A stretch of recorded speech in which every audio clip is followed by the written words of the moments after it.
బాబు ఊరికే పిలిచానంతే. ఎందుకలా పిలుస్తున్నావు? భయ్యా ఇంకెలా పిలవమంటావు? మీ ఏమైనా పిలవమంటావా? విషయం ఏమిటో చెప్పు. విషయం ఉంది, రమ్మంటున్నాను కదా. రా. ఏంట్రా అది ఒకసారి అటు చూడు. ఇలా కష్టపడితే నువ్వేం సంపాదిస్తావు చెప్పు. నన్ను చూడు, మెళ్ళో గొలుసు, చేతికి గాజులు, మాటి మాటికి ఫ్లైట్ లో ఎగురుకుంటూ వెళ్ళొచ్చు. ఆవిడ ఏం చెప్తుంది నీకు అర్థమవుతుందా? బుర్ర తినేస్తోంది. అదే బ్రెయిన్ వాషింగ్. అవును, అక్కడ గుడ్డలు లేవు. ఆ వాషింగ్ కాదు, అర్థమయ్యేలా ఎలా చెప్పాలో తెలియడం లేదే. అదే మస్తు కష్ట అని దాన్ని అంటారే. అదే ఎలా చెప్పాలి? సరిగ్గా అవసరమైనప్పుడు ఏది గుర్తురాదే. ఎందుకంటే మెదడుని బాగా కడిగాడు అనమాట. వీడొక ట్యూబ్ లైట్ లా ఉన్నాడే. అర్థమయ్యేలా చెప్పడం నా వల్ల కాదు. సరే అది వదిలే. అక్కడ మాట్లాడుతోందే ఆవిడ పేరు శాంతి. ఆవిడ ఏ వృత్తి చేస్తోందో అందులోకి తన లాగాలనుకుంటోంది. ఇప్పుడు నువ్వు తొందరపడలేదంటే తన లైన్ లోకి లాక్కెళ్ళిపోతుంది. 3 నెలల్లో తనకు ఒక టైటిల్ పెడతారు, బస్ స్టాప్ శాంతి అని. తర్వాత డబ్బులు ఇవ్వాలంటే క్యూలో నిలబడాలి. ఇలా చూడు, నువ్వు నాతో వచ్చే బాగుంటావు. నువ్వెందుకు ఇక్కడికి వచ్చావు? మేము ఆడవాళ్ళం ఎన్నెన్నో మాట్లాడుకుంటాం. ఇంతకీ నీకెందుకు? అలాగా? ఇలా చూడు, నువ్వు శాంతిని వాష్ చేయడం వేస్ట్.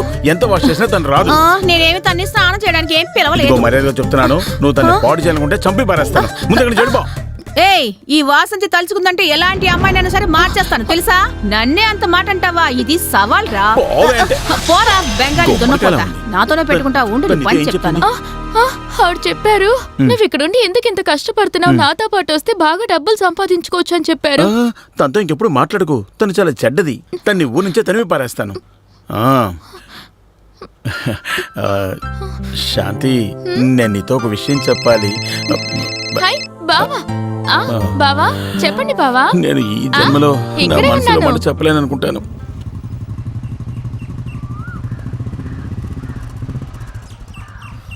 ఎందుకు ఎక్కడికి తీసుకొచ్చావు? చెప్తా, దిగో. ఈ చోటు ఎలా ఉంది? చాలా బాగుంది. అయినా దీనికేం తక్కువ? నీకు ఈ చోటు నచ్చిందా? నువ్వు ఈ స్థలం కొందాం అనుకుంటున్నావా? దానికి స్థలం యజమాని అమ్మితే కదా. ఎవడా యజమాని? సరే టెన్షన్ అవ్వద్దు, చెప్తాను. చెప్పు చెప్పు. ఈ స్థలానికి యజమాని నా ముందు నిల్చున్న నువ్వే. నేనా? ఇదిగో, ఈ స్థలం నీ పేరుతో రిజిస్టర్ చేసిన డాక్యుమెంట్స్ ఇవి. నాకెందుకు ఈ స్థలం? నేను నీతో పాటే ఉంటున్నానుగా. భయ్యా, నీకెప్పుడైనా పెళ్ళైతే నువ్వు ఎలాగూ సపరేట్ కాపురం పెట్టాల్సిందే కదా. ఎలాగూ పెళ్ళం మాట విని తీరాలి. నేను ఆ టైప్ కాదు. నేను దాని మాట ఎప్పుడు విన్నాను. ఎందుకంత డబ్బు ఖర్చు పెట్టి ఈ స్థలం నా కోసం కొన్నావు? ఇలా చూడు భయ్యా, ఇంతవరకు నువ్వు చేర్చిపెట్టిన డబ్బుతో కొన్నదే ఇదంతా. కొంత డబ్బులు నేను ఎగేశాను, తర్వాత నీ జీతంలోంచి కట్ చేసుకుంటాలే. వద్దు, నాకెందుకు. ఇలా చూడు, కోల్కతా కోర్టులో జరుగుతున్న కేసులో నువ్వు గెలిచిన తరువాత ఒక మంచి ఇల్లు కట్టుకుని సెటిల్ అయిపోవచ్చు. ఇప్పుడు కావాలంటావా? ఖచ్చితంగా కావాలి భయ్యా.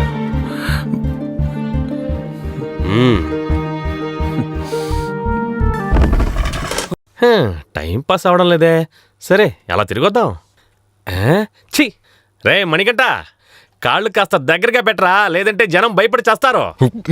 వెళ్ళరా. పొద్దునే నా మొహం చూసుకున్నాను, అందుకే ఇలా జరుగుతున్నాయి. హలో, ఏంటే మీ అమ్మని పాము కాటేసిందా? ఆవిని పాము కాటేసి ఉండదే. పావుకున్న విషయం అంతా పోయి ఉంటుంది. రీఛార్జ్ చేసుకోవడానికి మీ అమ్మని కాటేసి ఉంటుంది. నేను పని చేసే చోట రెస్ట్ తీసుకుంటున్నప్పుడు నాకు ఫోన్ చేయొద్దని నీకు ఎన్నిసార్లు చెప్పాను? ఆ కాంట్రాక్టర్ కనుక వచ్చాడంటే సార్ గొప్పగా చెప్తున్నా. రే సుమను, నీ దగ్గర ఆధార్ కార్డు ఉంటే నాకు ఇచ్చేసేయ్. నీ డబ్బుని మీ ఇంటికే నేను పంపించేస్తా. నువ్వు ఏమంటావు? నువ్వు ఇక్కడికి వచ్చి కష్టపడాల్సిన అవసరం లేదు కదా. సార్, మిమ్మల్ని చూస్తూ పని చేయాలని నా కోరిక సార్. అదంతా సరే గాని, ఇప్పుడు కొబ్బరి చెట్లు ఎక్కే రాముడే కదా మీ నాన్న. ఇదంతా ఆ సైట్ లో పెట్టుకో, నా సైట్ లో ఇవన్నీ జరగకూడదు. శాంతి, అదే నా చేతికి ఇవ్వమ్మా. కాంట్రాక్టర్ గారే పని చేస్తున్నారు. సార్ నేను ఇది కూడా పెట్టుకో. సార్ మా సంఘం వాళ్ళు చూసారంటే పెద్ద ప్రాబ్లం. ఏ సమస్య నేను చూసుకుంటా. ఇది కూడా పెట్టుకో. అయ్యా, మీకు మేస్త్రి శాపం తగులుతుందయ్యా. తగలనే రొయ్యలు పీతలు అన్ని అమ్ముతారు. యజమానయ్యా, వాడు మిమ్మల్ని కింద చేస్తున్నాడు. నాకు అర్థం కాలేదులే. భయ్యా, ఆ మొబైల్ వసంతి ఎవరినో ఒకరిని ఆ ఎస్టేట్ బ్యాంక్ లోకి తీసుకెళ్తుంది.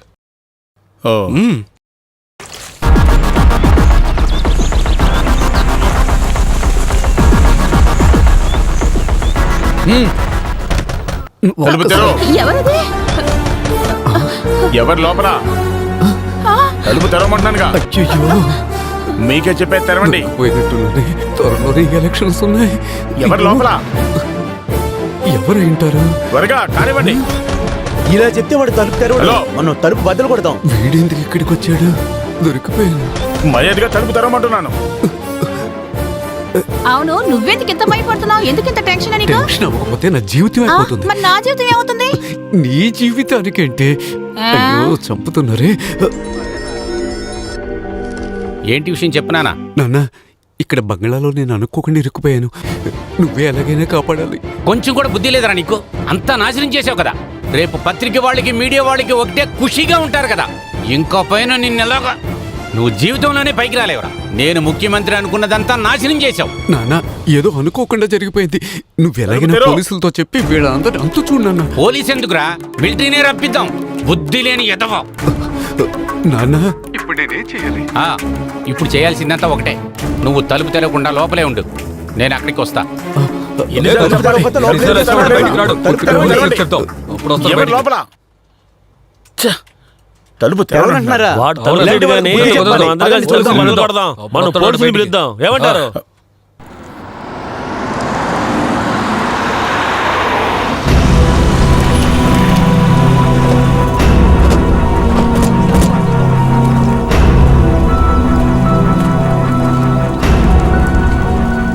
హ, ఏంటిది అంతా విందు భోజనానికి వచ్చినట్లు?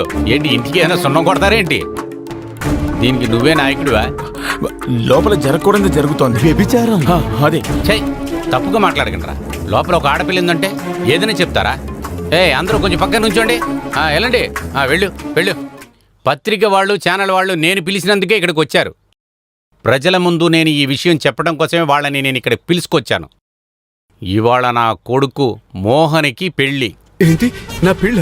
ఏంటి నా అర్థం లేకుండా మాట్లాడుతున్నాడు? ఆ పెళ్లి కోసమే మేమందరం ఇక్కడ రహస్యంగా ఇక్కడ కూడున్నాం. ఎందుకంటే ఇది ఒక ఆదర్శకరమైన పెళ్లి. ఎందుకంటే వాడు పెళ్లి చేసుకోబోయేది సెక్స్ వర్కర్ అయిన వాసంతిని. నన్ను కాపాడమని చెప్తే నాశనం చేస్తున్నాడే. రిజిస్టర్ గారు లోపల రండి. మోహన్, నానా వస్తున్నా. మోహన్, నా ముద్దుల కొడుక మోహను. నిన్నేరా పిలిచేది? కలుపు తీరా.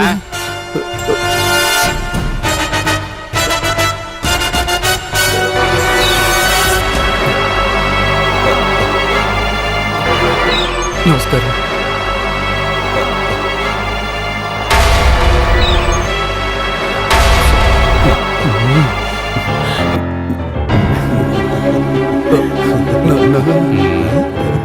మొదటిసారి మీరు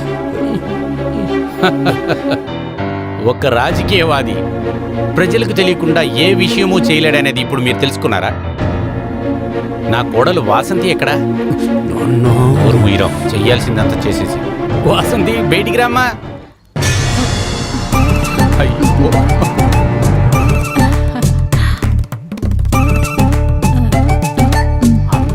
తల రాత నాశనం అయిపోయింది నాన్న.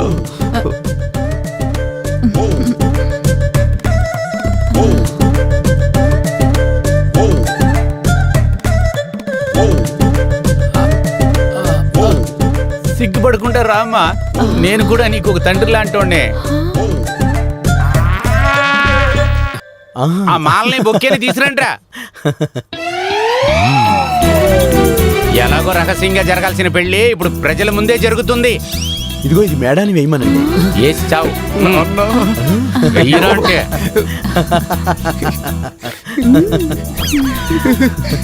సరే, ఇక మీరిద్దరూ ఇందులో సంతకాలు పెట్టండి. పక్కన పెట్టిన ఒక ఆడపిల్లని జీవిత భాగస్వామిని చేసుకోవాలన్న నా కొడుకు ఆశని నేను మనస్ఫూర్తిగా అంగీకరించాను. ఈ సంతోషమైన సమయంలో మీరేం చెప్పబోతున్నారు? సార్ మీరు ఏడుస్తున్నారా? ఆనందంలో వచ్చే కన్నీళ్లు. నాశని మా నాన్నగారు ఎంత త్వరగా నెరవేరుస్తారనుకోలేదు నాన్న. ఏడకూడదు నాన్న, కొంచెం కంట్రోల్ గా ఉండు. మోహన్ సార్ మిమ్మల్ని పెళ్లి చేసుకున్నారు కదా, దీనికి మీరు ఎలా ఫీల్ అవుతున్నారు మేడం? అంతా ఒక కలలా ఉంది. ఇప్పుడు కూడా ఇది నిజమని నాకు అసలు అనిపించడం లేదు తెలుసా. చాలా సర్ప్రైజ్ గా ఉంది. నిజం చెప్పాలంటే 5 స్టార్ హోటల్లో రూమ్ బుక్ చేసినా కూడా ఇంత సర్ప్రైజ్ అవును తెలుసా. ఇంక చాలు ఆపండి. ఇంకపైన మిగతా విషయాలన్నీ రేపు చూసుకుందాం సరేనా? కొత్త వధువురుల్ని పిలువడానికి అక్కడ చాలా మంది వెయిట్ చేస్తున్నారు. రా రా రా రా, రా. వెళదారా తొందరగా పక్కకి వెళ్ళండి. రండి రండి ఫోటోస్ తీయండి. కొంచెం జరగండి, మాకు పెళ్ళయింది.